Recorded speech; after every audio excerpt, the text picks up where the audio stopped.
Bonjour à toutes et à tous, on se retrouve aujourd'hui sur le canapé d'un monde de jeux avec une partie de l'équipe Greux Games, avec quelques auteurs célèbres et des auteurs un peu moins célèbres également. Il y a Corentin. Il y a Corentin Lebras qui est présent ici. Bonjour Corentin. Ouais, bonjour. Nous avons Ludovic Maublanc. Ouais, mais bon. C'est pas ton premier canapé, t'as déjà fait des En fait, incursions sur le d'habitude, canapé. je suis hors champ. Ouais. Mais là, cette fois, j'ai eu le droit au canapé. Je suis trop fier. Tu as le droit au canapé parce que tu viens pour des jeux dont tu es l'auteur. Ouais. Je suis impressionné. Nous avons Christine Alcouf, célèbre illustratrice, célèbre autrice maintenant, parce que tu viens pour des jeux dont tu es l'autrice également. C'est ça. Et nous avons donc Céline et Florian Grenier, les éditeurs de Greux Games, dont nous allons beaucoup vous parler aujourd'hui. Merci d'avoir fait le déplacement, merci de venir partager avec nous votre aventure éditoriale, parce que vous avez plein de choses à nous raconter. Je rappelle rapidement le principe de cette émission. J'ai un téléphone dans la main, mais je ne suis pas en train de vérifier mes mails. Je suis quand même obligé d'être connecté, parce que j'envoie des images sur le téléviseur. Ces images vont apparaître, vous allez pouvoir les commenter. C'est des débuts de sujet en fait. Vous dites exactement ce que vous voulez, vous pouvez partir dans les directions que vous voulez. C'est juste pour entamer la conversation. Et possiblement, du coup, je peux recevoir des mails. Il est possible que j'y réponde quand même pendant le... Je suis tellement en retard sur mes mails. Et la première image qui s'affiche, c'est la photo de votre logo. Oui. Le logo Greux Games. J'ai appris que c'était fait par votre graphiste. Oui. Qui fait pas seulement des logos, si j'ai bien compris. Non. C'est notre graphiste depuis le début, donc depuis le logo et puis plus. Et c'est et Valériane Ollet. Valériane Ollet, qui est aussi illustratrice, qui a illustré plusieurs de nos jeux. Camille Maille et Bingo Island qui arrivera en début d'année prochaine. Voilà. Elle a aussi fait tout le design graphique sur Connectim. Et en fait, quand on a créé la société d'édition Greux Games, elle faisait partie de notre entourage et c'était une amie avec qui on jouait. Et voilà, en fait, on a discuté avec elle, l'aventure l'a intéressée tout de suite. Et pour ce logo, donc en fait, on a eu... l'idée, c'est que en habillant mon fils, il avait une sorte de body avec un symbole d'ours, écrit Greux sans E en fait, avec plein de R dans tous les sens. Et puis j'ai eu un flash, je sais pas pourquoi j'ai eu un flash en fait, et j'ai dessiné un petit bout de logo et que j'ai montré à Céline. Et je lui ai dit, t'as vu, il y a un truc, et voilà. Et en fait, du coup, après on l'a envoyé Valériane a travaillé dessus. Et en fait, tout a fait sens parce que du coup, il y avait le côté ours, le côté greux qui était le grognement de l'ours, le côté greux qui est Grenoble, parce que entre nous on appelle Grenoble greux, enfin les Grenoblois appellent là. Ah ouais, voilà, une super image. Une photo sur le Grenoble, je savais qu'on partirait sur le Grenoble. Super photo de notre ville. Mais sans les grues du coup. Parce qu'il y a tout le temps des travaux. Non, jamais. On n'est pas à Valence là. En plus, la photo, elle est retouchée parce que c'est beaucoup plus moche que ça. C'est ce que j'allais dire, mais tu vis où toi déjà?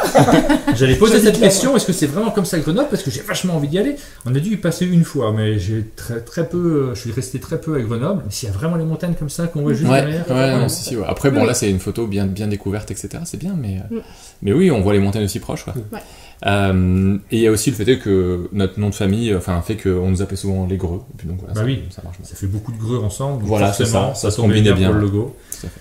Et si je peux me permettre, en plus, ça fait aussi deux personnes qui jouent, sur une table. Si on Déjà, regarde c'est bien. 2 G en fait, l'un en face de l'autre. Ah oui, j'avais même pas ça. Le but c'était ça, que ça fasse Greux et le 2 G l'un en face de l'autre, ça fasse un ours. Et en plus, il y a 2 personnes qui se tapent deux joueurs autour d'une table qui se tapent la main. En fait, le petit haut. Oh là là, petite table. Jamais vu. Non, Il y a non une plus, triple lecture. Et puis le Greux Games, ça fait GG, ça fait Good Games, ça fait plein de choses. Ah bah oui, c'est fou. Et voilà, c'est le principe de cette émission. On est là pour apprendre des choses. On a déjà appris plein de choses sur Greux Games, sur le logo. Et on a déjà parlé et de Grenoble et un petit peu de l'équipe.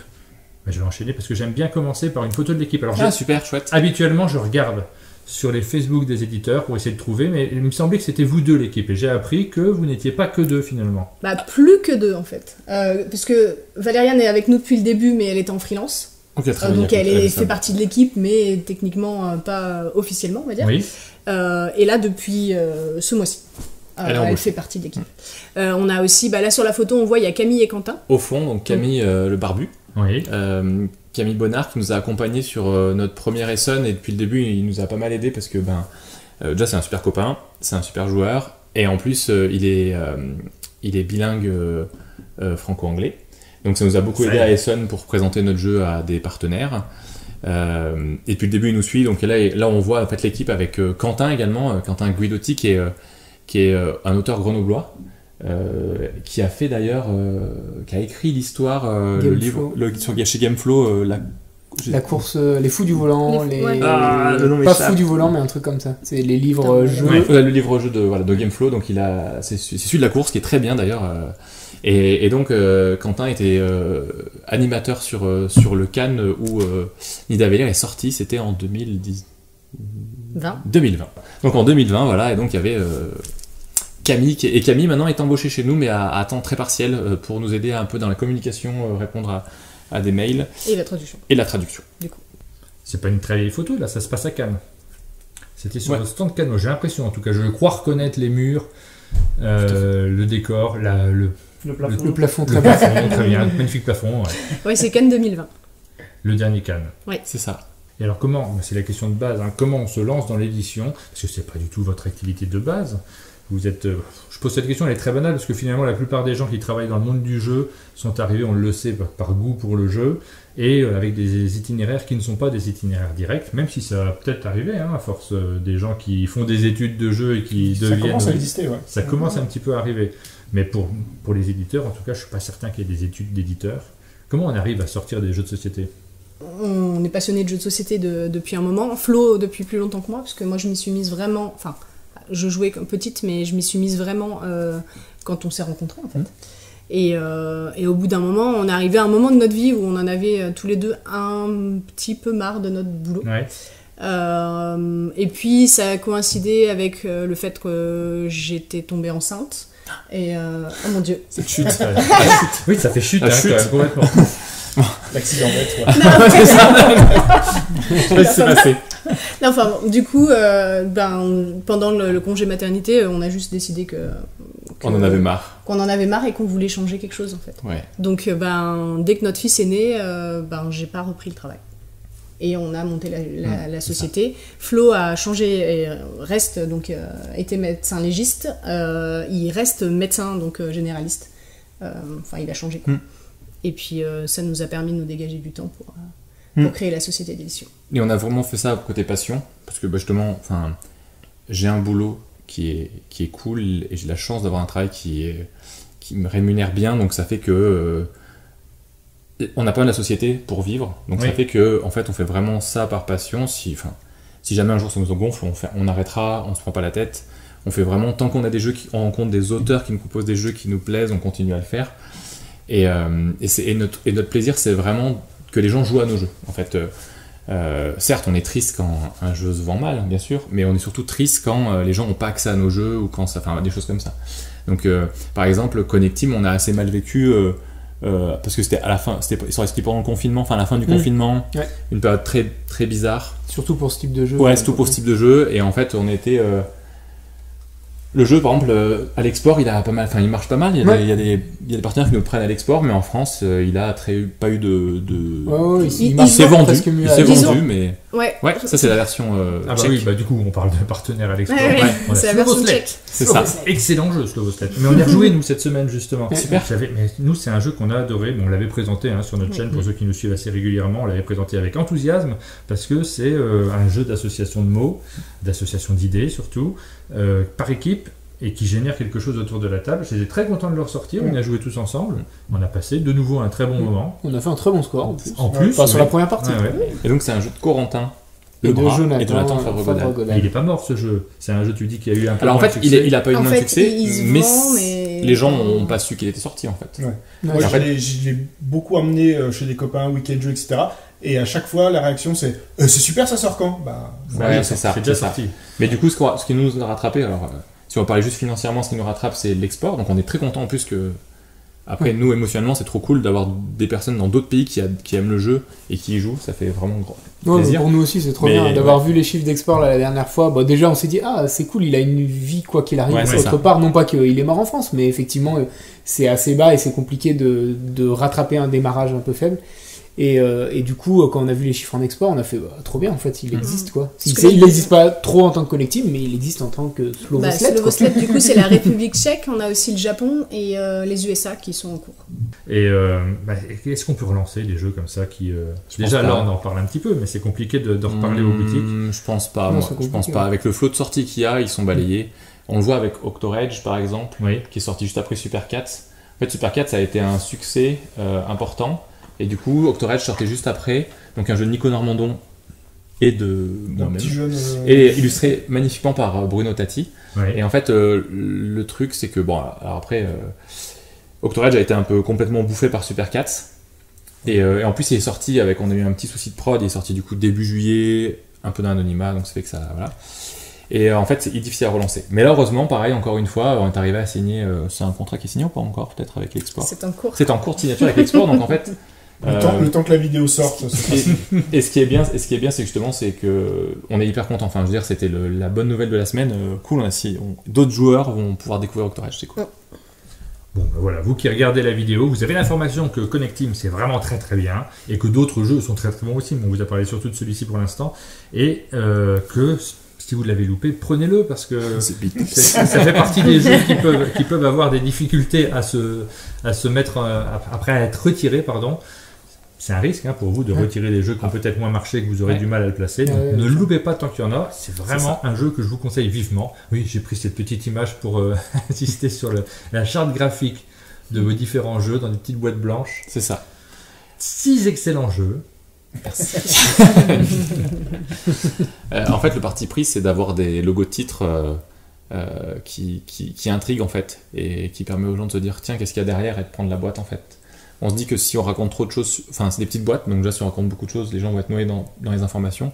Et on se dit juste de voir ce titre et des petits détails, ça permettrait aux gens de venir s'approcher, de reprendre la boîte en main et de regarder et de se rendre compte que d'un c'est un petit jeu et deux il y a des choses chouettes à faire avec quoi. Oui, puis un petit effet de gamme en plus. Alors, je ne C'est sais ça, pas si ça ouais. joue encore autant qu'il y a quelques années quand les éditeurs Absolument. se lançaient.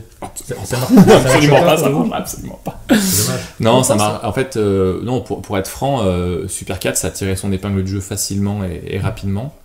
Mais aussi parce qu'il s'est beaucoup vendu en France, mais il s'est aussi beaucoup exporté Super 4. Ouais. Donc, En fait, on a eu de la chance, ouais. Ouais. Et en fait, ce qui s'est passé, c'est que Super 4, par contre, a été un petit peu assommé par le confinement. C'est-à-dire que c'était un de nos jeux qui se vendait le plus. Et le premier confinement, on lui a mis un coup de massue assez phénoménal. Et en fait, c'est au moment où tous les partenaires étrangers le recevaient. C'est ça. Donc ça a tout freiné. Ouais. Donc c'est compliqué. Mais voilà. Mais sinon, il y a eu une belle vie déjà. On a Ouais, vendu pas mal de ouais. boîtes en très peu de temps. Oui, bien sûr. Tout comme Dany. En fait, on a eu de la chance de démarrer avec deux jeux qui ont fonctionné assez fort. Ouais, qui a fait un Dany. boom, Dany. Ouais. Complètement. Dany, Mais c'est il notre premier jeu. continue. Dany, c'est ouais. notre premier jeu, c'est ça. Là c'est la photo qu'on voit, c'est Dany se fait des films, c'est l'extension standalone, on va dire, Oui, de Dany. c'est ça. C'est un standalone complet. Oui, oui, oui. Avec un nouveau rôle et Et des titres nouvelles de jeux. illustrations et des titres de films. Et ça, Dany. c'est Voilà, les deux boîtes de Dany. Ouais. c'est ça. Dany se fait des films et Dany.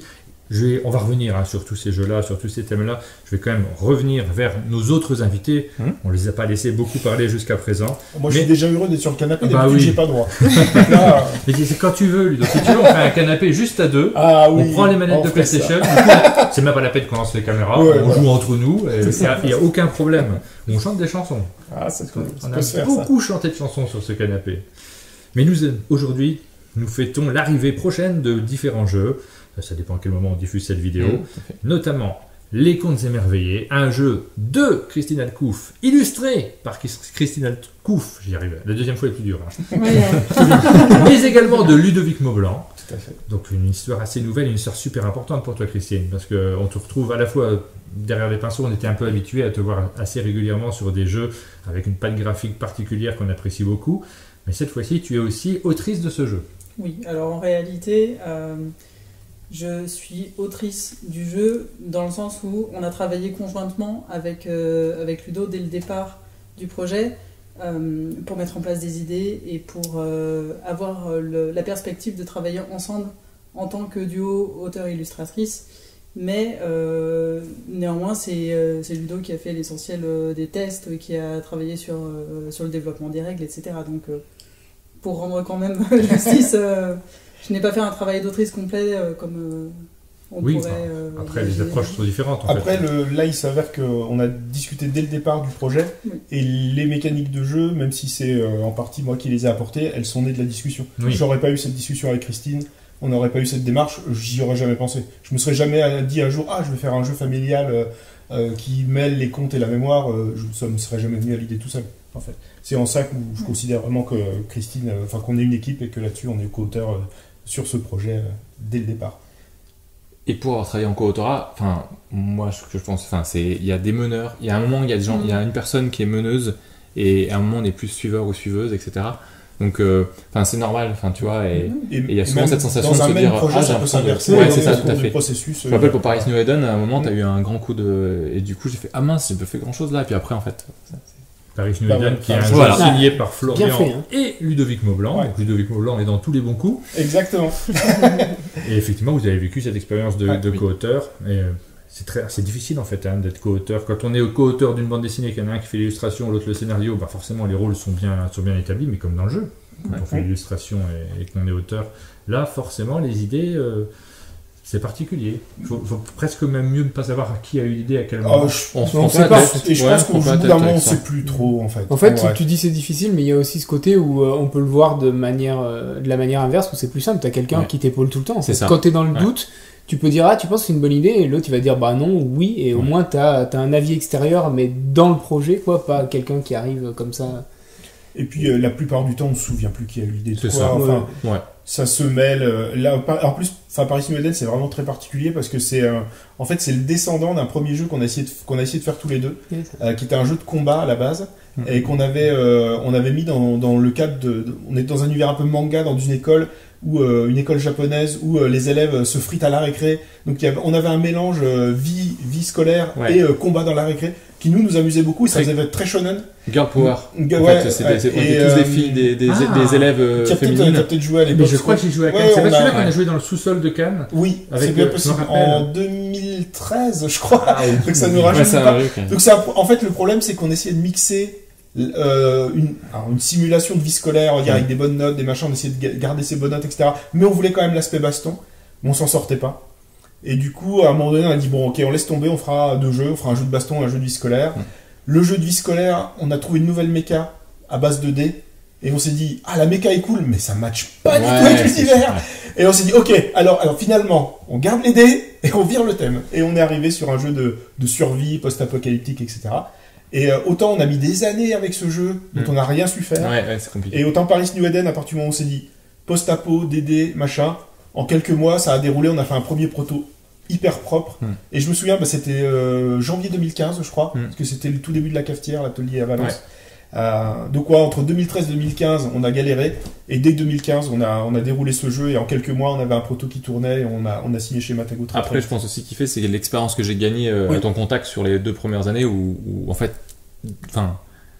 si maintenant on a pu faire Gros Game, c'est aussi que j'ai gagné beaucoup d'expérience dans le contact avec. Je lui ai bien montré dans comment pas arriver à faire des trucs. Non, mais dans un premier temps, en fait, moi, du coup, à Grenoble, j'ai connu Antoine. Du coup, j'ai vu Antoine travailler sur Ghost Story, Seven Wonders, etc. Du coup, j'ai vu un peu comment il travaille, sur ces jeux.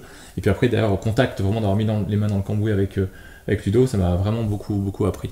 Et juste pour citer Agnès Ripoche, qui réalise des super illustrations pour. C'est ce que j'allais dire. Paris Encore un jeu qui est très beau, qui mécaniquement fonctionne très bien. Je crois que c'est un peu le même code Connect Team. Je suis pas sûr qu'il ait fait d'énormes ventes. Alors en fait, ça a été en fait, il s'est vendu quand même assez bien sur les premiers mois. Ouais. Et là, j'ai l'impression qu'en France, il est soldé, il me semble. Ouais, je crois que c'est mais qui rebondit à l'étranger. Ouais, il a été signé récemment en Espagne, je crois. Ouais. Voilà. Et on parle des illustrations. En fait, nous, on avait l'idée de faire un jeu post-apo. Ouais. Et les images que moi j'avais trouvées pour le proto, c'était un artiste japonais qui peignait sa ville en post-apocalyptique. Donc on reconnaissait les monuments ou les immeubles typiques du Japon, mais détruits, etc. Et on aimait beaucoup cet univers. Et quand on l'a signé chez Matago, à l'époque c'était encore Hicham, lui il avait plus une vision de quelque chose de plus vert, d'un apocalypse végétal. Ouais. Et c'est vraiment le travail éditeur-auteur qui a fait qu'on est arrivé à cette proposition-là d'Agnès Ripoche. Et pour le coup, c'est un univers qu'on n'aurait jamais inventé nous, je pense. Enfin, on n'y aurait pas pensé forcément. Ouais, tout à fait. Ouais. Et cet univers nous a vraiment plu. Ah, c'est chouette. Et même pour l'anecdote, on fait un peu de jeu de rôle à Valence. Et j'ai fait jouer Antoine Boza et toute la compagnie dans un univers post-apocalyptique qui est tiré de Paris New Eden. Ah oui. En fait. Voilà. Et qui sortait, bon, on peut le dire, le jeu de rôle sortira dans. Le jeu de rôle sortira le temps. Alors là, je suis tellement une feignasse pour écrire des trucs. Quand tu veux. Autant te dire que le Ça jeu quand de tu rôle, veux. là. Ça quand tu veux. Bien le heal, oui. Et le deuxième jeu pour lequel nous avons des auteurs autour du canapé, c'est Bingo Island, un jeu signé par Corentin Lebras, l'illustre, Oh. mais également Ludovic Maublanc, encore en co-auteur. Dingue. Ludovic Maublanc qui est partout. Donc ça, cette fois-ci, c'est un jeu de bingo qui s'adresse... alors comme l'autre, c'est un jeu familial. Je vous laisse en parler. Oui, bah, on en parlait dans la vidéo de Bingo Island, justement. C'est avec Ludo, on avait beaucoup aimé travailler sur un système de bingo sur Haut-Mon-Château, du coup, qui est sorti chez Blue Orange. On voulait retravailler sur ce système-là. Et du coup, on a commencé à placer les idées, à poser les idées un petit peu, avec en parallèle en tête un univers à la Animal Crossing, parce que on le disait aussi, mais on a commencé à travailler sur ce jeu en début du premier confinement. Donc au moment où le jeu sortait sur la Switch et où surtout Ludovic y jouait en fait, parce que moi je connais mais je sais pas tant joué je que crois ça. que j'ai fait que ça de ma vie. Hein. Ah, je ouais. mettais mon réveil pour l'ouverture de la boutique Nook pour aller revendre mes trucs. Donc, T'en es à 350 heures, je suis allé regarder. Et donc du coup on avait ça en tête, même si on doutait, enfin on savait pas du tout si éventuellement ce thème-là allait rester une fois que le jeu était signé, si déjà il allait être signé. Et on a commencé à travailler là-dessus et on a effectivement développé un jeu, mais qui était plutôt vraiment un peu comme Haut-Mon-Château en fait, qui était plutôt ciblé sur des joueurs qui voulaient pas trop se prendre la tête, donc en gros ce qu'on appelle un peu le familial plus quoi. Je dis un peu comme Haut-Mon-Château parce qu'il y a deux faces sur Haut-Mon-Château. On peut jouer une version enfant ou une version un peu plus corsée pour les adultes. Et donc on arrive avec cette version-là et on la montre à Gregame. Et à force de discussion, de développement sur le jeu et d'avancer au fil des mois, on a pris la décision de faire un gros virage pour le cibler plutôt sur de l'enfant à partir de 6 ans, ou même 7 ans en autonomie d'ailleurs, on annonce sur la boîte. Et c'est chouette. En fait, l'idée, c'est pas cette gamme, c'est pas même si on peut jouer avec les enfants. En fait, l'idée, c'est nous, on a un petit de 3 ans maintenant, oui. qui va avoir 4 ans, et on prend notre pied à jouer avec lui en fait. Donc, à certains jeux, bien sûr. Et par exemple, SOS Dino. En fait, à partir du moment où depuis tout petit on joue un peu avec lui, il a compris son tour, qu'il faut qu'il attende son tour et qu'il joue. Donc, il y a des trucs qui quand on l'accompagne, il le fait très bien, tout seul, il pourra pas le faire, mais du coup, on peut quand même jouer SOS Dino, alors que voilà. Et l'idée, c'est on s'est dit, c'est quand même vraiment chouette, mais on veut pas s'embêter en fait. On veut quand même avoir un petit côté où on joue. Et en fait, cette gamme famille, en fait, on l'a vraiment appelée famille, et c'est pas une gamme enfant. C'est parce qu'en fait, ça parlera aux enfants qui seront attirés par le matériel et qui ont envie de jouer, mais tout le monde pourrait y jouer, sans avoir de l'expérience dans les jeux contemporains ou modernes. Bah d'ailleurs, sur la partie qu'on a faite avec un monde de jeu, il n'y avait pas d'enfants autour de la table. Hein. Oui, c'est ça. On était tous majeurs. Quasi. Ouais. Sylvain, c'était son anniversaire. Oui, c'est bon. D'ailleurs, je sais pas à quel niveau ça a pu nous aider justement dans le développement de démarrer de quelque chose d'un peu gamer pour après déplacer le curseur vers de l'enfant. Et du coup, on a ce mélange où effectivement, on peut jouer avec des enfants facilement, mais on prend quand même du plaisir et on n'est pas obligé de subir la partie comme certains jeux enfants qui sont compliqués. On va revenir sur les comptes parce qu'on a parlé très rapidement des comptes. On a bien parlé de Bingo Island, on comprend le principe maintenant. Mais on est passé rapidement, on enchaîne en fait. On rebondit d'un thème à l'autre. Et finalement, on ne vous a pas parlé du sujet de ce jeu, qui est, comme son nom l'indique, un jeu un petit peu narratif. Lequel de vous deux nous en reparle un peu ? Alors non, j'allais dire justement que j'ai raconté plein d'anecdotes, donc je vais laisser ma co-autrice si ça ne la gêne pas. Fourré quoi. Non, c'est juste parce que sinon, j'ai envie que tu parles. L'idée de base de ce jeu-là, c'est qu'on avait envie de développer un décor au fur et à mesure de la partie, de commencer d'une toile vierge et petit à petit de construire ces éléments-là graphiques qui viennent s'ajouter au plateau de jeu. Il se trouve que par la suite, on est allé sur une mécanique qui consiste à avoir un petit peu de mémoire, mais aussi à raconter des histoires et à faire vivre les personnages qui sont sur le plateau dans le cadre d'une histoire où ils vont interagir les uns avec les autres, etc. en coopération. Mais à la base, il y avait vraiment cette idée du théâtre dans lequel on vient mettre le petit décor, etc. et qui vient se construire petit à petit. Et du coup, c'est un petit peu ce qui s'est passé. Et voilà, donc ça m'a donné l'occasion d'illustrer plein de petits personnages, plein de petits lieux. Et c'est vrai que sur les premières parties, même on a pris en photo le plateau à la fin parce que ça faisait une scénette, quoi. Ouais, ça me fait penser à un petit jeu de marionnettes que je faisais quand j'étais gamin. Je faisais des personnages, je leur mettais des bâtons, tu sais, des bâtons dont on se sert pour les glaces par exemple. Et puis je les faisais bouger, je racontais des histoires avec. Et en fait, ça n'a rien à voir. Ça n'a strictement rien à voir, mais je retrouve. Mais c'est un peu l'esprit en fait. Ce petit, ouais. En fait, l'esprit c'était vraiment ça. C'est comme on voulait faire, on voulait travailler à deux, et on voulait que. En fait, il fallait que Christine elle s'éclate dans l'illustration, en fait. Et on s'est dit, ok, en fait, on va. Oui, c'est vraiment mieux, hein.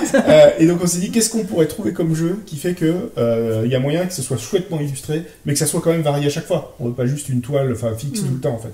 Et voilà, et au fil de la discussion, au fil de la réflexion, on s'est dit, bah voilà, on va faire. C'est exactement ce que tu as dit, un décor de marionnette. Ouais. On va faire un grand décor dans lequel il y aura plein de personnages, et ensuite on va faire intervenir ces personnages et raconter une histoire. Et après, il fallait quand même que ce soit un jeu. Et donc est venu cette... Non, mais fallait pas que ce soit juste une activité. Une mécanique. Voilà. Oui. Il nous fallait une petite mécanique de jeu qui nous fasse une victoire, une défaite, une tension. Et c'est venu où sur chaque personnage, on lui ajoute un petit jeton qui le caractérise. Une couronne, c'est la princesse... un fromage, ils sont des pieds, par exemple. Et après, on cache ce jeton, et au moment de raconter l'histoire, il faudra retrouver le jeton. Donc ça, c'est l'aspect mécanique, c'est l'aspect jeu. Retrouver le jeton, ça fait gagner. Mais si on retrouve pas le jeton, on perd un petit peu des points, qui sont représentés symbolisés par des étoiles et des nuages, donc c'est pas du tout, il n'y a pas un scoring vraiment en termes de points. Mais voilà, c'est notre petit prétexte mécanique, c'est retrouver les jetons, mais la vraie finalité, c'est que tous ensemble, on va construire ce décor et raconter une histoire. Et ce qui est vraiment très marrant, et ça s'est encore produit quand on a tourné la vidéo tout à l'heure, c'est qu'au moment où on pose son personnage avec son jeton, on a une petite idée dans sa tête, on se dit tiens, il va sûrement faire ça dans l'histoire. Mais comme tout le monde raconte chacun son tour, au bout d'un moment, le personnage que tu avais prévu, il fait complètement autre chose, et ça crée au final une histoire complète qui n'a rien à voir avec ce que tu aurais pu faire toi tout seul. Et on en revient un petit peu au co-autorat dont on parlait, c'est que quand on bosse à deux, ou à 4-5 joueurs autour d'une table, on n'a pas pas le même résultat que si on avait été tout seul. Il n'y a pas d'effet leader, quoi. Il n'y a pas d'effet leader, c'est ça. Et voilà. Et vous parliez tout à l'heure des jeux justement qui sont à destination des enfants mais avec lesquels les adultes ne sont pas. J'ai assisté à la vidéo, j'étais pas dessus, mais par contre au moment où vous alliez commencer à raconter l'histoire, vous aviez placé les jetons, je me suis quand même rapproché en essayant de regarder un petit peu, en essayant de me souvenir aussi hors caméra, et puis à un moment vous aider, mais non là c'était ça. Donc il y a quand même ce côté très prenant, mémoire, et plus l'histoire qui se raconte tous ensemble, c'est assez... En vrai, nous, ni Christine ni moi, on a l'habitude, on joue pas forcément avec des enfants, on fait pas spécialement des jeux pour enfants habituellement. Et quand... mais j'en ai fait quelques-uns, mais je le fais par hasard. Et donc, quand on a eu le premier, quand j'ai apporté à Christine le premier jet du proto, parce que c'est moi qui ai bricolé le proto, je lui ai amené, je lui ai dit, écoute, par rapport à ce qu'on a discuté la dernière fois, j'ai une piste, mais c'est un jeu pour enfants, je suis désolé. Donc là, elle m'a dit, on fera un vrai jeu après. Pardon, on fera un vrai jeu, c'est horrible. Est-ce que j'ai vraiment dit ça comme ça? Pas exactement, mais c'était un peu l'idée. Et donc le soir même, ou même la veille, le lendemain, je rencontrais les auteurs dijonnais, parce que maintenant, il y a des clubs d'auteurs de jeux de partout, dans toutes les villes de France, et notamment à Dijon, il y a un petit groupe d'auteurs. Il s'appelle comment? C'est le club. Ils n'ont pas fait un acronyme trop La moutarde. Comme ça. Ils auraient pu s'appeler moutarde, je sais pas quoi. Ils sont bêtes. Non, il y aurait eu un moyen de trouver un acronyme chelou avec moutarde, ça aurait été rigolo. Bref, donc ils se sont réunis chez moi le soir, et donc je les ai fait tester ce truc-là, en lui prévenant que c'est le premier jet, je sais pas si ça marche. Et là, on a créé une histoire, mais n'importe quoi. Absolument pas racontable. Oui, il faut pas. Voilà. Et je me suis dit, ça marche. Aucun problème, ça marche. On a vraiment bien rigolé, mais est-ce que ça marche avec des enfants? Et donc, dans le groupe de joueurs, il y avait Luc Raymond, qui est un auteur dijonnais qui signe ses premiers jeux là, en ce moment. Et du coup, je lui dis, vas-y, essaye avec les tiens et dis-moi ce que ça donne. Et là, assez vite, il a répondu, le petit de 4 ans, il a adoré, 5 ans, il a adoré aussi. Et je me suis dit, cool. Et la deuxième étape, t'es au courant, t'es bien placé pour savoir, c'est que j'ai envoyé le prototype à Aline pour qu'elle l'essaye en classe, parce qu'elle le fait beaucoup, ça, de faire jouer ses enfants aux jeux de société en maternelle. Parce que j'avais envie d'avoir un retour de quelqu'un qui fait vraiment jouer des vrais enfants au jeu. Parce que moi, les enfants, je sais pas comment ça marche. Et donc, du coup, là, pareil, deuxième avis vraiment très positif d'Aline. Les enfants ont adoré le jeu. Elle nous a fait, d'ailleurs, on lui a vraiment envoyé le jeu en mode, vas-y, dis-nous juste. Et puis, elle nous a fait un PDF avec, alors ça, c'est super bien, ça marche comme ci. Et là, on était vraiment ravis de savoir que notre idée, elle fonctionnait. Et donc, on a travaillé sur le jeu, travaillé sur tous les personnages qu'on qu'on a mis. D'ailleurs, je crois que le tout début du jeu, il y avait beaucoup de personnages de contes de fées classiques, princesse, chevalier, etc. Mais on avait quand même glissé quelques petites blagues. Enfin, il y avait un Père Noël, il y avait des choses qui n'étaient pas classiquement. Et en fait, c'est ce qu'ils ont préféré, les gamins. Oui. C'est en fait, il y a des chevaliers. Il y a le Père Noël, il débarque, il fait un truc que le Père Noël il fait pas normalement. Donc du coup, on s'est dit non, mais il faut pousser ça en fait. Donc on a un ninja, on a un inspecteur de police, on a une exploratrice. Enfin, on a plein de personnages différents. Et c'est ça qui fait la diversité du jeu, qui rend les histoires rigolotes et loufoques.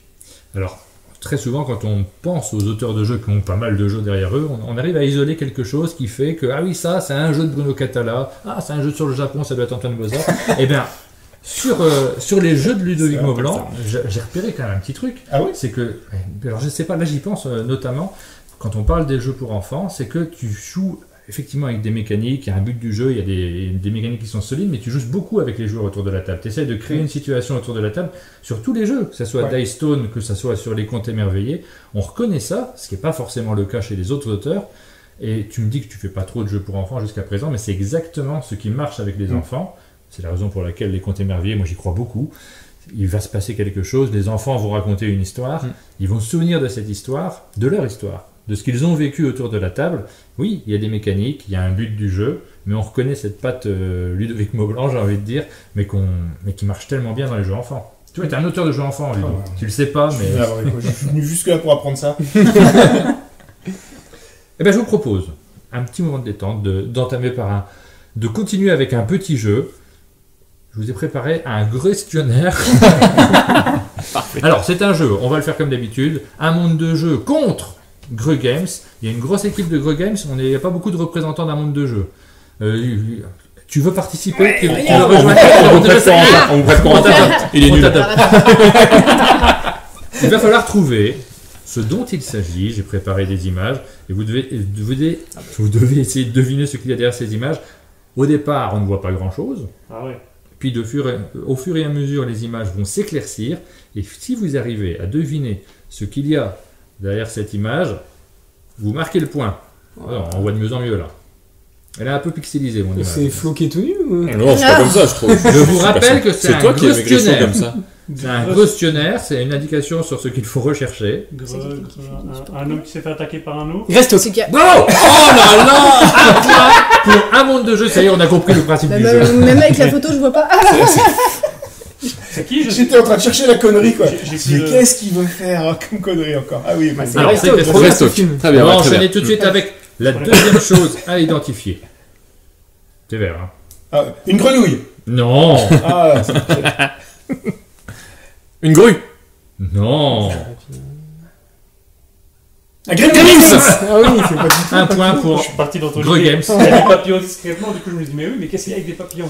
Non. Ça ressemble à un Gremlins 2 même. Gremlins. Exactement, Gremlins 2, on reconnaît à sa crête. On passe à la troisième image. Un monde de jeu, on relâche pas la... Non. Un partout pour l'instant. Jamais. Un partout. Égalité. Ça c'est facile là. Hein. La Grèce. Ah, la Grèce, Ah. bravo. Une seule petite image, Comme moi, la la Grèce. Grèce. Comme moi, la Grèce. Directement. Ah oui, bah, maintenant vous avez une forte indication sur ce que l'on cherche. Là, Le ça Groenland. va. Vous ne pourriez pas le trouver tout de suite. Qu'est-ce qui reste en greux? Ah, un petit peu du rose. On voit un bout de micro.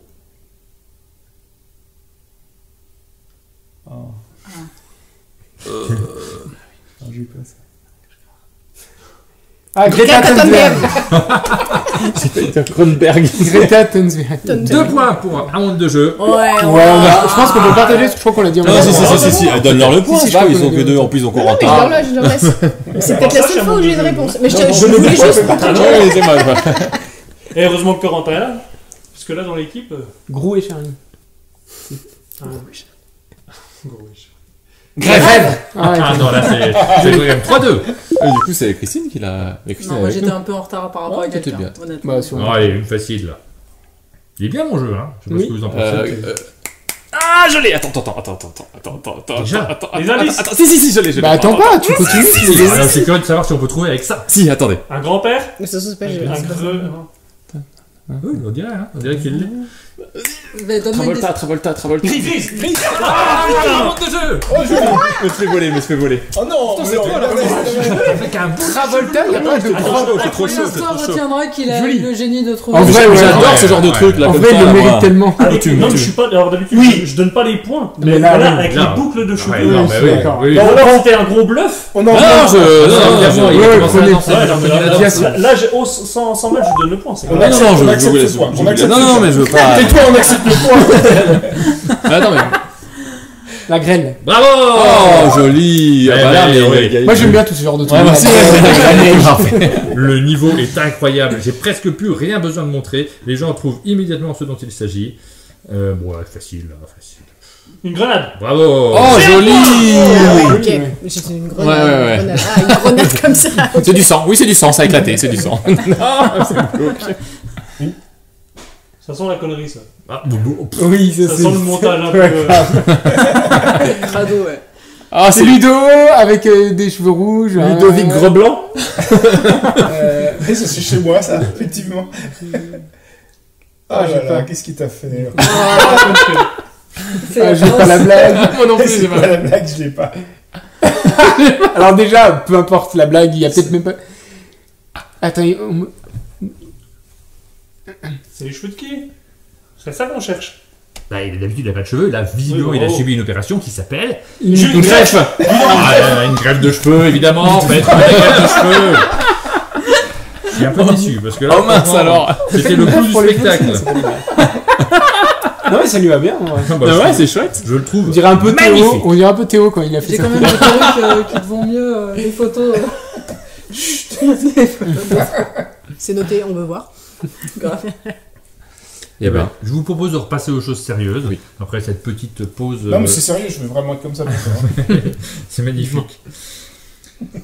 On va revenir à votre gros succès.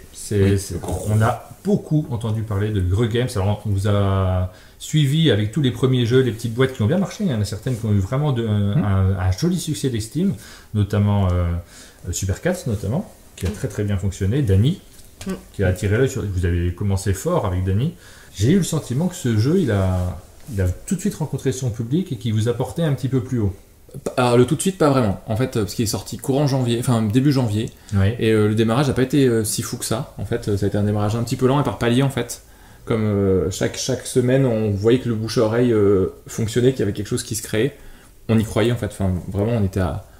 Enfin, tous nos jeux, on y croit, mais celui-là, encore plus. Il y avait vraiment quelque chose à chaque fois qu'on montrait qui se passait. Donc, et en fait, c'est ce qui s'est passé dans les boutiques. Donc, au début, ça a fonctionné. Voilà, ça a augmenté. Et puis, il y a eu le pic, ça a été à Cannes en fait. Oui. Où même nous, on a été submergés et hyper surpris. C'est-à-dire qu'avant Cannes, on était content. On se dit, ah, tiens, c'est cool, c'est déjà bien, il fonctionne bien. Et Cannes, ça a été un peu le raz-de-marée. On avait eu Dany, en fait, l'année d'avant, où on avait eu un bon succès d'estime et on avait plein de gens. C'était un super Cannes, enfin, le meilleur souvenir du monde, je crois. Notre meilleur Cannes, meilleur gros festival et plein de gens, plein de bienveillance et le jeu qui tournait beaucoup. Et en fait, Nidavellir, ça a encore explosé ça avec des tables qui désemplissaient pas et un jeu qui a été en rupture très vite sur Cannes Sur Cannes, et même en ouais. boutique dans la suite. Dans la suite, ouais. On avait quand même déjà, même avant Cannes, il y a peut-être 2 semaines avant, on avait quand même déjà. Les ventes avaient commencé à augmenter. Oui. Mais Cannes, ça a vraiment mis un coup de boost à tout ça, en fait. Mhm. Et oui, on a été sold out à Cannes le vendredi soir, je crois. Ouais. Et Ouais, puis, il en restait après plus beaucoup. On avait déjà lancé la production du deuxième tirage, en Ouais. fait. Ça allait très vite, ouais. Ouais. Et le confinement nous a un peu sauvés par contre. Parce qu'en fait, ce qu'il y a, c'est qu'on avait une rupture entrepôt, mais pas Oui. une rupture boutique complète. Ça fait que le confinement a permis que Nidavellir s'écoule petit à petit. Il y a eu encore des gens qui ont acheté, qui ont découvert le jeu, même si c'est difficile parce que les boutiques étaient fermées. Et après, derrière, quand les boutiques ont réouvertes, le gros paquet de Nidavellir est arrivé. Et en fait, les gens n'ont pas senti cette rupture. Et enfin. En fait, c'est compliqué de savoir l'impact d'une rupture sur un jeu, mais nous, on est content que les gens n'aient pas senti cette rupture, juste un peu. Voilà, enfin, c'est resté dans un bon move de ah, c'est chouette, et pas de trop de frustration de ne pas pouvoir l'avoir ou y accéder. Voilà. Oui, parce qu'il n'y a pas beaucoup d'avantages à avoir une rupture. en Ouais, réalité. c'est ça, ouais, voilà. Parce qu'on on a Non. beaucoup de joueurs ont l'illusion que c'est bien, que c'est calculé, que Ah, l'éditeur absolument pas. essaye que ça ce crée jeu l'attente. soit attendu pareil, mais alors que non, là, sur Ouais. ce type de jeu, on passe directement à autre chose. Et en fait, il réunit tout ce jeu. À la fois une mécanique qui est vraiment facile à expliquer, donc rapide, ce qui en fait un jeu moderne, et en même temps, des graphismes qui sont agréables. Le retour de Serge Lager, Ouais, ça fait ouais. super plaisir de Ouais, revoir tout à fait. Serge Lager sur un jeu de société qu'on invite sur la chaîne Serge Lager avec grand plaisir, qu'il n'hésite pas à venir. On a fait un jeu avec Bruno Catala. J'ai perdu et mon défi c'est d'inviter Serge Lager. Donc évidemment, je l'invite avec grand plaisir. Et donc, ouais, pardon. Oui. Donc Serge Lager, effectivement, et Jean-Marie Minguez qui a fait un super travail avec du noir et blanc, qui a, je pense aussi, contribué beaucoup au jeu en lui donnant un caractère et une identité complètement différente de ce qu'on retrouve en boutique. C'est un petit peu osé, mais j'ai l'impression que vous osez des choses au niveau du graphisme. Vous n'avez pas peur de faire des choses qui ne sont pas forcément conventionnelles. Mais est-ce que c'est lié à ce que tu disais tout à l'heure, que vous avez créé Greux Games mais vraiment par plaisir, et si demain Greux Games devait ne plus marcher, bah tant pis. Enfin, on serait triste, mais effectivement, vous auriez quoi rebondir. Ouais, c'est ça. Et du coup, est-ce que vous osez par rapport à d'autres éditeurs qui mettent un petit peu tout leur œufs dans le même panier? Je pense. Après. Il y a de ça, et en plus, pour parler de Dany, le truc c'est qu'il fallait aussi, en étant un nouvel éditeur, parce qu'il y a vraiment, on est de plus en plus des éditeurs en fait. Ouais. Et en étant un petit éditeur, il fallait qu'on se démarque directement en arrivant. En fait, et puis c'est sûr que c'était un risque, mais en même temps, je pense que c'était un risque aussi de faire quelque chose qui était pareil que tout le monde. Oui.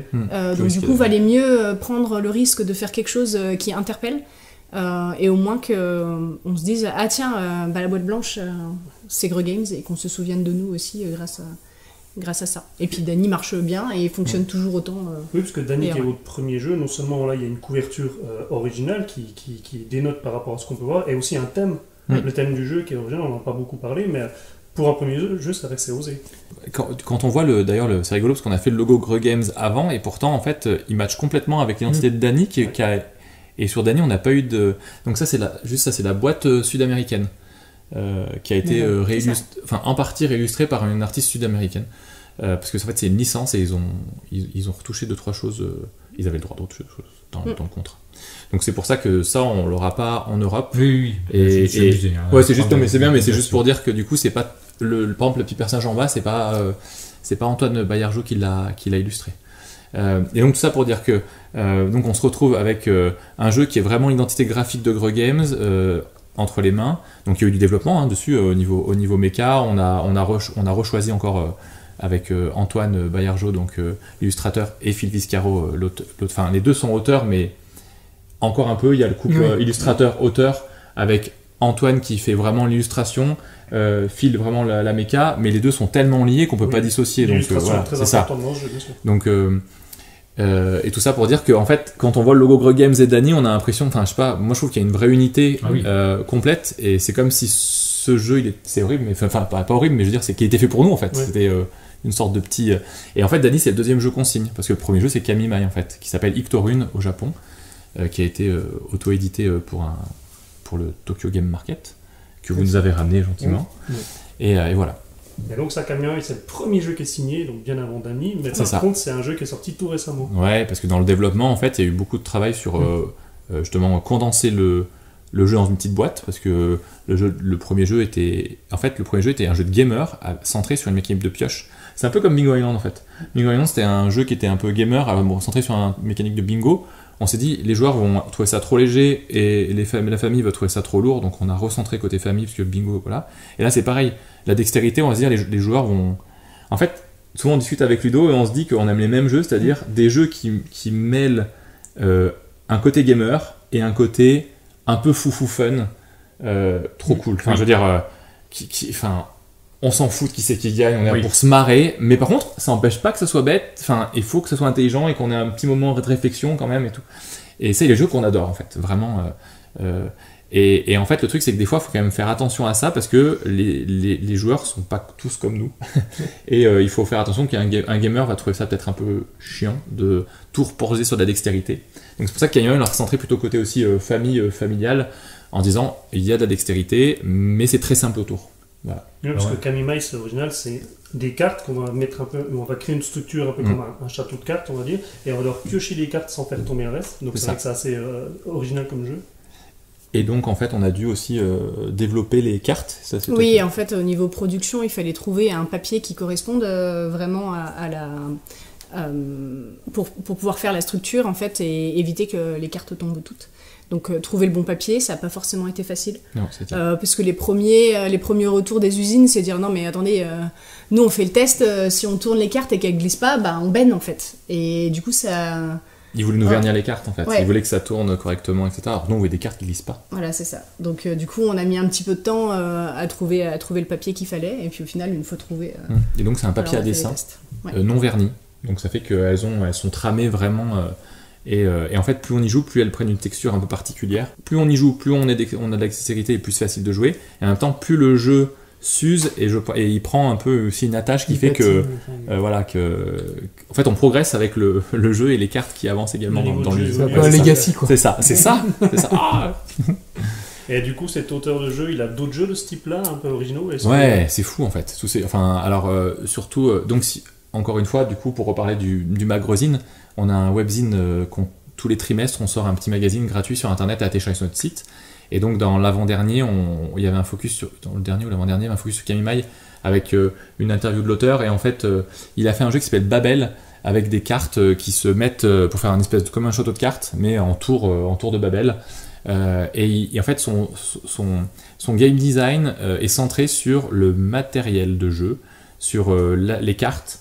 Et il a aussi créé un jeu où il me semble qu'il y a une plume ancrée et avec les joueurs on doit tirer sur la plume pour faire une sorte de calligraphie sur la feuille centrale. Enfin, donc il aime bien jouer avec le matériel, l'ancrage, tout ça. Et c'est assez chouette sa façon de...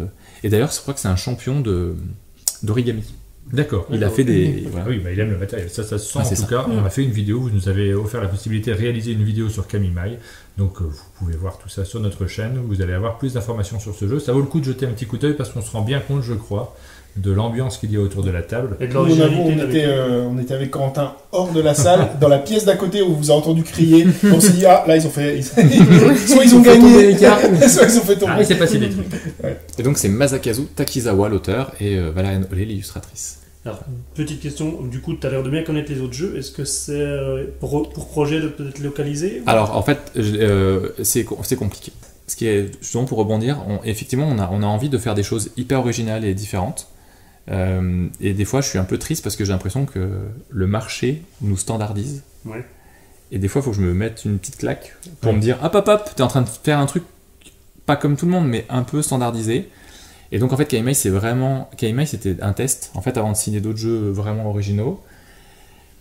Et on est un peu triste parce que pour l'instant on a eu les boutiques qui ont eu le courage de le prendre nous ont fait des super retours. On a reçu des messages sur Messenger, dont un message de Vianney de la boutique de Rennes. Oui, c'est des boutiques un peu chic qui font le travail. Enfin, chic, avec des. Souvent, il y a deux types de boutiques, on le sait tous. Hein. Ouais. Il y a ceux qui vont vraiment jouer à tous les jeux et s'y attacher. Donc, forcément, tu vas avoir cette expertise qui nous pousse à vous dire d'aller dans vos boutiques, puisque ça vaut le coup vraiment de bénéficier de ce retour-là. Puis, il y en a d'autres qui reçoivent les jeux qui n'ont tout simplement pas le temps. Avec la surproduction qu'on a actuellement, elles ne peuvent pas jouer à tous les jeux. Elles ont besoin de les découvrir avant pour pouvoir les proposer. Et Vianney, il fait ce travail. C'est ça. Et donc, en fait, Vianney nous a envoyé un super message qui nous a fait énormément plaisir. On a également le retour des boutiques qu'on fréquente sur Grenoble, les Contrées du Jeu, Jeux du Monde, etc., les 7 Royaumes, enfin voilà. Et le jeu plaît, en fait, le jeu est original, mais il faut bien sûr que le jeu soit en boutique. Et, voilà. Et ça, pour l'instant, on a un peu peur que les boutiques soient un peu frileuses sur ce genre de jeu, parce que c'est difficile à montrer aux gens, parce que effectivement si on n'a pas cassé un peu la pile pour le mettre en place, on s'est pas entraîné 2 fois, on risque un petit échec à la mise en place au départ, ce qui est pas dérangeant mais qui peut des fois mettre les vendeurs mal à l'aise, et voilà, il y a des choses comme ça, donc le petit boost de départ qui fait que les gens peuvent comprendre le principe. T'as peur que... En fait je sais pas, on essaie de trouver d'expliquer pourquoi. Après peut-être qu'à l'heure où je vous parle, Camille, parce que là Camille est sorti en juin, il y a eu l'été entre temps, voilà, peut-être qu'en septembre avec les vidéos qu'on a fait, etc., ça va peut-être redémarrer. Mais c'est vrai que c'est un jeu qu'on aime, comme tous on aime beaucoup, mais celui-là on est vraiment attaché, c'est le premier jeu qu'on a signé, il est vraiment très original, et si Camille marche, on se laisse le plaisir de pouvoir signer d'autres jeux très originaux et très différents, parce qu'en fait c'est un gros travail de développement et de recherche de matériel. S'il ne fonctionne pas, on peut se dire à quoi bon faire autant de travail pour au final aucun retour ou très peu de retour. Mais c'est un retour qu'on a très souvent nous avec nos invités sur le canapé. On en parle assez régulièrement de ça, cette question-là, la prise de risque. Est-ce que ça vaut le coup de tenter des choses? La difficulté de trouver le public, puisque tous les éditeurs qui viennent ici, indépendamment de la qualité des jeux, Bien sûr, ont parfois des difficultés à trouver un public en fonction du jeu en particulier. On l'entend à chaque fois.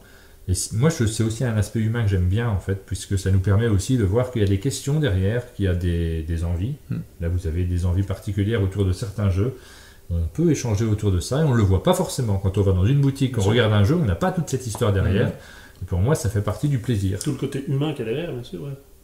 À chaque fois que je vois Ludovic Maublanc, à chaque fois, il me dit « Je suis en retraite maintenant. Je suis un auteur en retraite, ça y est, moi, je fais plus trop de jeux. Je viendrai plus jamais sur le canapé parce que je fais plus de jeux. Ma vie est derrière moi. » Terminé. Et donc, pour quelqu'un qui est en retraite, Ludovic, déjà, là, tu viens ici pour 2 jeux. Ce qui est pas rien quand même. T'as vu la livraison de Chocobon? Ouais, j'ai vu ça, j'ai repéré. Mais je les commande par 2 kilos maintenant. Je me suis amusé à regarder un petit peu tous les jeux que tu avais sortis sur uniquement la première page de Board Game Geek. Et en fait, il y en a des tonnes. Il y a plein de jeux. Et sur la première page, je crois qu'on remonte jusqu'en 2020. Donc 2020-2021. Ça veut dire que tu as fait... Alors combien il y a de jeux sur Board Game Geek, sur une page, il n'y en a pas tant que ça, il y en a une vingtaine, je crois. Ouais, je sais. En fait, Board Game Geek, c'est assez trompeur parce qu'il propose. Enfin, il y a plein de choses. Il y a les extensions, il y a les goodies, il y a les machins. En vrai, j'avais recompté récemment, j'ai fait une 50aine de jeux. Et effectivement, ces dernières années, j'en ai fait quelques-unes, mais on compte aussi. J'ai participé avec tous les jeux Kaedama. Oui. Donc, Draftosaurus, c'est moi, mais c'est aussi toute l'équipe avec Théo, Corentin et Antoine. Sur ton image, il y avait aussi, on aperçoit Naruto. Oui. Mais Naruto, c'est Kaedama et c'est quand même beaucoup Corentin. Sur Naruto, c'est un peu notre spécialiste Naruto. Donc voilà, ça. Alors, en fait, c'est vrai que moi, dans ma tête, je différencie quand même beaucoup les jeux Kaedama qu'on fait ensemble et les jeux que je fais moi entre guillemets. Et c'est vrai que moi, ça fait quelques années, je dis toujours, je suis à la retraite, je fais plus rien, mais il y a toujours un co-auteur ou une co-autrice qui me dit, hey, on fait pas un truc là. Ah, d'accord, allez, on fait un truc. Et puis j'ai encore mon Bruno Catala aussi qui me dit, ah, tu te souviens ça? Bah, je l'ai signé, il faut qu'on le fasse maintenant. On dit, bon, bah, d'accord, c'est parti. Donc oui, malgré tout, je continue à faire des jeux. Et sur Board Game Geek, j'ai vu 99. Ouais, Ludovic Maublanc. 99, c'est un peu la tristesse. Il joue le centième. Le centième, c'était. Alors celui-ci, il est déjà indiqué, donc est-ce qu'il sera... Si, je pense qu'il sera parce que considéré sur comme Board Game Geek, ils refont une nouvelle entrée. On peut voir la boîte. Parce que alors, c'est vraiment du work in progress. L'illustration est pas finie. Là, c'est l'illustration encore en brouillon. Ça, c'est le projet de couve. Et c'est effectivement, c'est Cyrano. Ouais, quelle merveille ce jeu. Ah, bah, je te le fais pas dire. Il y a une page Facebook où par contre il y a l'illustration qui est définitive. Ah, c'est la vraie, ouais. Oui, alors parce que c'est marrant parce que Cyrano c'est un jeu qui est sorti en 2010, si je me souviens bien, que j'ai co-signé avec Angèle, ma compagne à l'époque, et on avait fait ce jeu qui est sorti chez Repoprod, dont on était très content, un jeu sur la poésie. Alors et du coup, quand tu le présentes aux gens, tu dis c'est un jeu on va écrire des poèmes. Les gens ils se bloquent un peu, on se dit on va écrire des poèmes. En fait c'est un jeu où il faut trouver des mots, c'est un genre de petit bac un peu marrant et tourner autour de la poésie, autour où on cherche des rimes plutôt que des mots qui commencent par telle lettre. Et c'est un jeu qui a eu son petit succès dans le milieu joueur. On a fait énormément de parties, des grandes fous rires en week-end jeu. On a adoré ce jeu au plus haut point. Et donc ce jeu a vécu sa vie, moi comme je suis un vieil auteur maintenant, j'ai lancé ancien. Et récemment on en a rediscuté avec Flo. Flo c'est un jeu qu'il a adoré à l'époque, et maintenant qu'il a sa maison d'édition et que ça marche tellement bien, il se dit allez on se fait un plaisir, on réédite Cyrano, c'était trop cool. Et voilà, on a commencé à retravailler dessus avec Angèle, on a modifié pas mal de bricoles. C'est un jeu qui se joue avec des cartes, maintenant ça se joue avec des dés, parce que voilà, il y a aussi le système de scoring qu'on a simplifié, qui est toujours dans le même esprit mais qui est encore plus facile à appréhender qu'avant. Et c'est Camille Chaussy qui fait les illustrations et qui a commencé, donc ça effectivement c'est le projet de couve. C'est pas la couverture finale, mais on le trouve sur la page Facebook. Parce qu'effectivement, à l'époque 2010, grande époque de Facebook, on avait créé une page Facebook Cyrano que j'ai retrouvée complètement par hasard il y a quelques mois en disant oh ça existe en fait. Et donc j'ai donné les clés à Flo et il est en train de faire le ménage. Non, j'ai tout laissé et j'ajoute juste des nouveaux trucs parce que c'est trop chouette d'avoir l'historique. Rajouter les et c'est marrant parce qu'il y a quelques mois on en a parlé, j'ai commencé à en parler sur Facebook, on dit on a signé un vieux jeu qui ressort, etc. Trop content. Et il y a François Descamps de Trick Track qui est un grand fan de Cyrano qui m'a mis en commentaire ce serait pas Cyrano des fois. Et là je lui ai répondu MP peut-être. Et il était trop content parce que c'est un grand fan du jeu. Et donc ouais, il y a vraiment des gens qui ont beaucoup aimé Cyrano à l'époque. Je suis trop content de le ressortir pour ces gens, puis pour les nouveaux du coup qui connaissaient pas le jeu. Moi ça fait partie de mon top, je sais pas combien parce que je fais pas de top, mais il est en haut. Ouais, il est en chouette. haut, on adore ça, on y a rejoué en fait. Tu nous l'as ramené, on y a rejoué, on a fait 2-3 soirées déjà. Un gros plaisir. Retrouver ce jeu-là, passer des bonnes soirées à rigoler en faisant des rimes. Moi c'est tout à fait un jeu pour moi. On vous en reparlera parce que vraiment celui-ci, on va vous en dire du bien et on va vous en dire du bien. Il faut que les gens l'achètent. C'est un On reviendra super avec jeu. plaisir pour faire des parties. Ah bah, on sera ravis de le faire. Vous nous proposez une petite boîte mystérieuse, j'ai vu ça sur votre site, sur Nid d'Avenir qui est juste de derrière. Et ça, c'est pas livré dans la boîte du jeu et pourtant la boîte est plus grosse. Qu'est-ce que c'est, Céline? Qu'est-ce que c'est que ce C'est matériel? le trésor royal de Mais luxe. oui! Donc dans cette boîte, disponible juste en précommande sur notre site internet. On a fait donc toutes les pièces sont en jeton poker. C'est ça, tout est en jeton Donc de dans un poker présentoir fait pour tout ça. de 13,5 Wow. grammes. Et en fait, ce qu'il y a, c'est qu'en plus, il y a une variante qui est un départ asymétrique. C'est-à-dire que d'habitude, normalement, on part avec toutes les mêmes pièces. Bah là, on aura des pièces différentes. Mais bon voilà. Et ça fait que le Trésor Royal est légèrement modifié. Quand on joue avec toutes les pièces de départ asymétriques, on jouera avec 2,23, 2,25 et 2,18. Donc 2 fois plus de chances de crier que vous avez le fucking 25. Il y a le t-shirt qui va C'est avec. ça. Et donc en fait, ces t-shirts sont en vente sur notre boutique internet. Ah, parce que vous avez une boutique, vous proposez des jeux également? Non. En fait, on propose que ce qui peut pas être vendu en boutique parce Oui. que c'est trop cher. Donc comme le Trésor Royal de luxe en précommande. Et sinon, c'est des t-shirts ou des petits goodies avec Des t-shirts, des masques. masques, Gre Games. Voilà. Il n'y a aucune boutique qui le proposera? Non. A priori non. A priori non, parce qu'en fait les coûts de Ouais, en fait le coût est trop élevé en fait en production Oui. par rapport au prix où on peut le vendre en fait. Et si jamais on le propose aux boutiques, bon déjà ça serait pas toutes les boutiques qui le prendraient. Bah, il parce y en que a c'est qui quand vont le même prendre, tu le sais. Oui, il y en a sûrement qui vont le prendre, mais c'est un prix prohibitif. Enfin, très ouais, difficile. Enfin, c'est difficile parce que quand on voit le prix pour les jeux en basique, quand ils prennent la moitié en fait du prix TTC pour eux. En marge, vas-y. et sauf que là, bah en fait, si on rajoute la moitié du prix, c'est juste pas vendable parce que ce serait beaucoup trop cher en fait. Mais quand on voit le matériel, là, c'est difficile de se dire je vais jouer 100. ouais, c'est ça, c'est très chouette en fait. C'est un peu Ouais, c'est très le chouette. constat. Et en fait, du coup, parce que là, il est en vente à 35 € sur notre site internet. Mhm. C'est-à-dire, c'est le prix du jeu de Nid d'Avenir, c'est le prix de Nid d'Avenir. Oui. Donc à 35 €, on tire vraiment les prix pour rajouter en plus en cadeau des sleeves spéciales pour le jeu, vraiment adaptés, et des nouvelles cartes réillustrées par d'autres illustrateurs. Donc il y a 5 Non, non, illustrateurs. mais la totale c'est 50 C'est euros. 50, pardon. Pardon. Ah oui, Non, mais- faut donner- La totale, 35, ouais, 35 c'est juste le Trésor Royal, Oui, c'est et en fait avec 50 il y a des choses rajoutées qui sont donc des sleeves et une boîte hardbox qui permet d'avoir des classes de nains réillustrées. C'est ça. Et ça en boutique ça serait si on veut appliquer la base c'est 70 €. Quoi. Ouais, au moins, ouais. Bon, en tout cas, merci de nous l'avoir présenté. Ça fait clairement envie. Et je connais beaucoup de joueurs qui ont envie d'avoir le meilleur matériel et qui n'ont pas peur finalement d'investir un petit peu pour un jeu auquel ils jouent déjà pas mal. Parce que si on va voir votre boutique, c'est qu'a priori, on a fait Oui, c'est tourner ça. un petit peu la boîte de Nid d'Avenir. C'est peut-être que si on va dans une boutique physique, là, on se poserait pas la question de la même façon. Mais oui, ça fait drôlement envie. Et je vois derrière moi, fragment, c'est votre prochain jeu C'est ça. signé Jonathan Favre-Godal, qui a déjà signé chez vous. Oui tout à fait. Il a travaillé sur Connect Team, si je ne me C'est tout à trompe pas. Et Théo Rivière, qui a Oui. déjà travaillé chez vous. Aussi pour Super Cats et pour un autre jeu qui arrivera dans 2 ans. Et c'est une sorte de jeu de rôle hybride. Donc illustré par Magali Aude et Raphaël Samac. Magali Aude s'est chargée de l'univers super-héros Oui. et super-héroïne. On voit là-haut. Voilà, c'est ça. Et Raphaël s'est chargé de l'univers post-apocalyptique. On voit en bas. Voilà, l'idée donc c'est un jeu de rôle sans préparation, sans maître du jeu, qui se met en place en 3 minutes et qui permet de raconter une histoire ensemble. C'est coopératif, en fait c'est le jeu où on raconte une histoire où on est les héros et héroïnes. Et c'est assez malin, c'est sur un système de cartes où vous piochez un mot, ce mot vous inspire quelque chose, vous racontez un fragment d'histoire. Ça peut être juste une petite phrase, ou ça peut vraiment, vous pouvez le développer comme vous voulez. Et il y a un système de combinaison en fonction du symbole que vous avez en bas des cartes et du symbole qu'il y a sur la pioche. Et ça vous dit si l'issue de l'histoire que vous racontez, du fragment que vous racontez, doit être positif ou négatif. Et donc ça va influer votre histoire, c'est comme si vous faisiez des tests en fait. Et c'est très chouette. Et à chaque fois vous choisissez, donc soit vous faites du post-apo, soit vous faites du super-héros, et dans chaque univers il y a 4 thèmes différents. Et si le jeu est un succès, C'est ce que j'allais enchaîner là-dessus. voilà, on espère avoir d'autres boîtes qui sortent avec d'autres thèmes.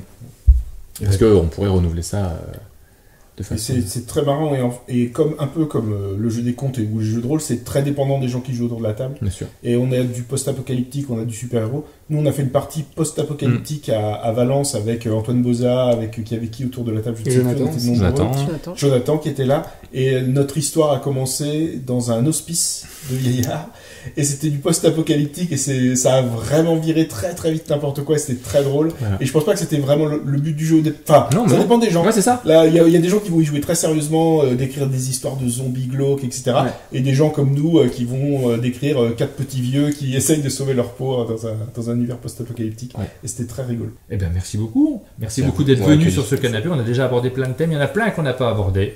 On aura l'occasion d'en reparler peut-être dans de prochaines vidéos sur notre chaîne. On vous donne rendez-vous très bientôt pour en parler. Mais juste avant, on va faire un petit jeu final, un petit jeu de dessin, parce que j'aime bien quand on a un illustrateur faire un petit peu de dessin. On va chercher le matériel et on va dessiner un petit peu sur l'écran qui est juste sur le paperboard. le paperboard qui est juste derrière. On va s'amuser à faire découvrir des jeux. On cherche des jeux de société. Oui, bien sûr. Que moi je connais peut-être un petit peu, donc je vais vous laisser du temps, mais si vraiment vous ne trouvez pas, j'irai. Tu Je verras. connais Ludovic Maublanc, hein, c'est facile ce qu'il fait. On a un seul trait, hein. Ouais, Vas-y. je commence ici. Wingspan. Incroyable. Check. Mais ouais. On va déçu sans avoir fini mon oiseau, mais... Philippe, eh ben, Ah, c'est un oiseau. C'est un ibis, c'est un Le ibis. point, tout à fait. Le point est valide. C'est beau. Ouais, bien. et je crois que c'est Céline qui a trouvé. Qui veut... Ah, Bah, c'est Céline qui a Céline, trouvé, ouais. c'est Céline. Allez. Merci, c'est à toi. Ouais. On va se Il barrer. fallait faire Allez, ça tire à Marinette, bord. c'est la réponse. Voilà. Elle est en train de pleurer, non Elle a fui. Je pense que C'est trop dur. Oui, mais. Allez. Un trait. hein. On s'en fout, vas-y, balance. Enfin, Vas-y, balance. Cadence C'est man. que j'ai pas le droit de détacher mes. Ah Balance non, man. à partir du moment où on détache, c'est terminé. So Clover. Tokaido. Le cochon qui rit. Agricola. La maison des souris. Agricola. Mais oui, boum, t'es notre équipe. Notre équipe. Bah évidemment. Ouais, notre équipe. C'est un mouton. Bah oui. Mais oui, c'est chaud. Non, mais J'aurais attends. dû faire comme ça là. Non, on le voit bien là. Non, on le voit bien, on le voit bien, c'est c'est cool, c'est cool, c'est cool. Pour aider les super spécialistes, j'ai pris la première page de Board Game Geek avec les jeux les mieux classés. Ouais. J'ai pas pris le premier qui est Ouais. Gloomhaven en ce moment. Et après, j'ai déroulé en cherchant des C'est jeux un assez gros connus. rectangle. Un très très gros. Eh bien, joueur suivant. Tu veux que je passe Alors, Ah, c'est un jeu qu'il connaît pas. bah, c'est la tête de la confiance, ça. hein. Si. Il l'a fait. Aucune idée de comment dessiner ça. T'inquiète. Très bien. Avec le stylo, Et tu vas encore une fois nous surprendre. comme toujours. C'est parti. Hop. Je ne l'ai évidemment pas. C'est incroyable. génial, il est génial. Mais c'est J'ai pas levé, et puis là je vais faire ça. un feutre indélébile, t'arrêtes de dessiner sur le bord par contre. C'est vrai. Voilà. Ok. Bon, Là pour l'instant, je l'ai pas. on va tricher un petit peu, on va faire un truc ici. Même Martin qui a fait les cartes ne sait pas ce que tu es en Bah, train de il y a faire. 3 traits. Qu'est-ce que tu veux qu'on comprenne? Là on va faire ça. Pardon. Un wagon. Attends. On est dubitatif pour l'instant. Hein. On va Et pas tout, se là, c'est mentir. fini là. hein. Lift off, non. C'est une fusée. Alors, Dis-moi je si vous c'est conseille une de fusée. ne pas perdre trop de temps. Et à un moment donné, vous pouvez dire on passe. Time's up. Non, Pitch car. c'est évidemment les aventuriers du rail. Non. Ah bon? J'adore. C'est pas possible. Bon, bah, vas-y. Sylvain, c'est un échec. Qu'est-ce Je que pense, c'était? est-ce que c'est une voiture que tu as essayé de faire? C'est une voiture. Ah, alors attends. Elle est C'est quoi ce que je te dis Sur tout une à route l'heure. Sur une Road. Rivière. route. Le Route. jeu c'est route. C'est route. Oh merde. D'accord. On donne un projectile à cette femme. C'est n'importe quoi. C'est une route. C'est n'importe quoi. C'est parti. Je sais que quelqu'un dise, mais c'est une route. Mais oui. Clairement, il y aurait des tomates, t'en aurais plein la gueule. Au suivant. Bon, clairement un point pour C'est Grenier. trop chouette. Ouais, C'est j'y trop vais comme chouette. ça. Tokaido. Nidavellir. Ouais. Allez. T'avais dit Tu sais que tu fais aussi bien que Jean-Marie. Pas Florian, c'est à toi. Est-ce que tu T'as vu, il y a le connais- dragon là, c'est la petite mouche qui est au-dessus. Il a pas l'air de heureux de le connaître. C'est un Stegmaier. Prépare-toi. Sight.